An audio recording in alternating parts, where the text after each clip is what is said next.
সরকারি তিতুমির কলেজকে বিশ্ববিদ্যালয় করার দাবিতে ২৮ বছর ধরে আন্দোলন করছেন কলেজটির শিক্ষার্থীরা। গেল বছরের ৫ আগস্ট রাজনৈতিক পট পরিবর্তনের পর আবারও বিশ্ববিদ্যালয়ের দাবিতে আন্দোলনে নামেন তারা। এরই ধারাবাহিকতায় দাবি আদায়ে বুধবার আমরণ অনশনে বসেন ৫ শিক্ষার্থী।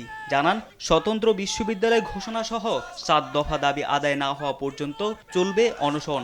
এ দাবি আদায় হওয়ার আগ পর্যন্ত আমরণ অনশন তিতুমির ক্যাম্পাসের সামনে চলবে। শিক্ষার্থীদের কোনো ব্যাঘাত ঘটে বা এখান থেকে অনাকাঙ্ক্ষিত কোনো ঘটনা ঘটে, তাহলে আমরা বলবো এটা দায়ী রাষ্ট্রকেই নিতে হবে। বিশ্ববিদ্যালয় হওয়ার মতো সব ধরনের যোগ্যতা কলেজের রয়েছে উল্লেখ করে অনশনে থাকা শিক্ষার্থীরা জানান, ঢাকা উত্তর সিটিতে একটি পাবলিক বিশ্ববিদ্যালয় প্রতিষ্ঠার দাবি যৌক্তিক।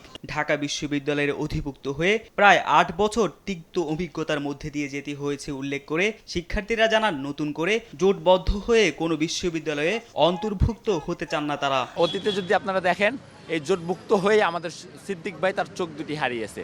তাছাড়াও আমাদের এই আন্দোলনে অনেক আমাদের শুভাকাঙ্ক্ষী, আমাদের সিনিয়র রক্তপাত ঝরিয়েছে। সে জায়গা থেকে আমরা অধিক অগ্রসর হতে চাই। এর আগে তিতুমির কলেজকে বিশ্ববিদ্যালয়ে রূপান্তরের দাবিতে আন্দোলন, অবস্থান সহ নানা কর্মসূচির পর গেল ৭ জানুয়ারি কলেজটির প্রধান ফটকে তিতুমির বিশ্ববিদ্যালয় লেখা ব্যানার টানিয়ে দেয় আন্দোলনকারীরা।